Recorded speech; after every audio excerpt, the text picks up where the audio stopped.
Our weekly legal line with our legal analyst, Jeff Hosford from Hosford Law Firm. Jeff, thanks so much for being with us. Thanks for having me. We want to ask a couple of questions, not dealing specifically with the case we just talked about, but with statutory rape charges in general. We see a lot of those. Can you explain for us the difference between statutory rape and forcible rape?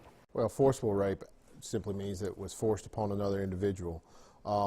In that kind of situation, that person did not give consent and then was forcibly attacked by another individual.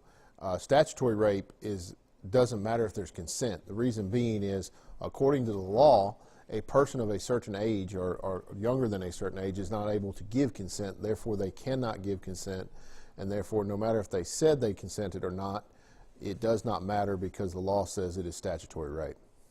There is, you mentioned consent, there is an age of consent. Can you sort of explain that? Because it sort of comes down to months, as I understand it. Well, the law basically says if you're a number of months older than an individual, for example, if you're 16 and they're 18, that's within the legal limit. Of course, the age of consent in Mississippi is 16. But if you're 18 and they're 15 and you're still in high school, you might fall within the month exception allowing that to occur. And that varies depending upon the ages and all that. The younger the person is, the shorter the period of time. Obviously for obvious reasons, because a person under 14 is a lot different than a person under 16. But in the state of Mississippi, that is correct. There is a month statute.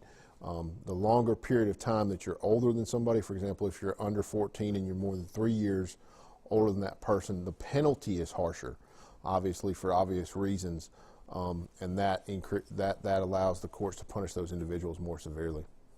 All right, we appreciate you clearing that up. Always love getting your perspective. If you have a question for Jeff that you would like him to answer, you can send it to us at legalline@wcbi.com. We'll pass it along. He'll answer it. See you next week. Thank you for having me.